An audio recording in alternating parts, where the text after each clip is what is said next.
Bom dia! Estamos diretamente aqui na Idade Média, onde as várias mudanças drásticas causadas na Europa resultaram em um conflito. No conflito.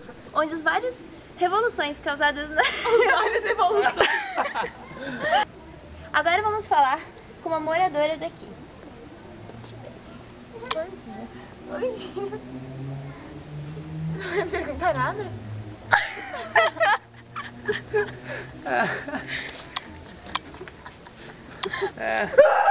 Vai, guria!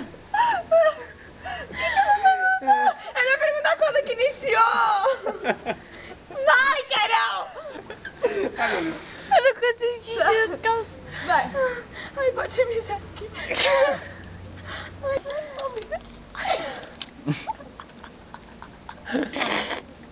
Muito obrigada. De nada! Muito. Eu falava que era assim, né? Eu tava filmando.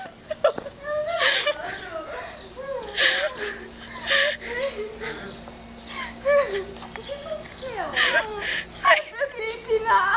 Ai, não. Não sabe nem andar de bicicleta direito, que ensinar. Desculpa, eu estraguei a bicicleta. Não. Sim. É brava. Não. Eu não. Tá filmando? Eu filmei a Gabi. Calma. Não, põe lá, Gabi, sério. Tá bom, então. É melhor pra segurança de todos. É melhor cair na piscina. Eu sei nadar. Melhor que andar de bicicleta. Vai. Vou começar de novo. Tá, vai. Anthony, fala mais alto. Ai, o Antônio já falou, tá certinho. É, mas fala mais alto. A expansão do crescimento Não. Absolutismo é uma teoria política que defende... Para, Luiz!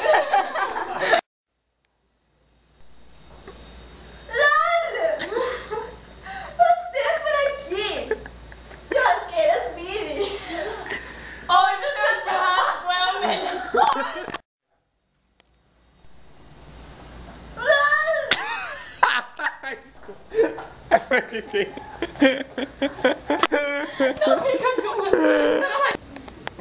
Ai, passou um negocinho atrás assim, bem legal.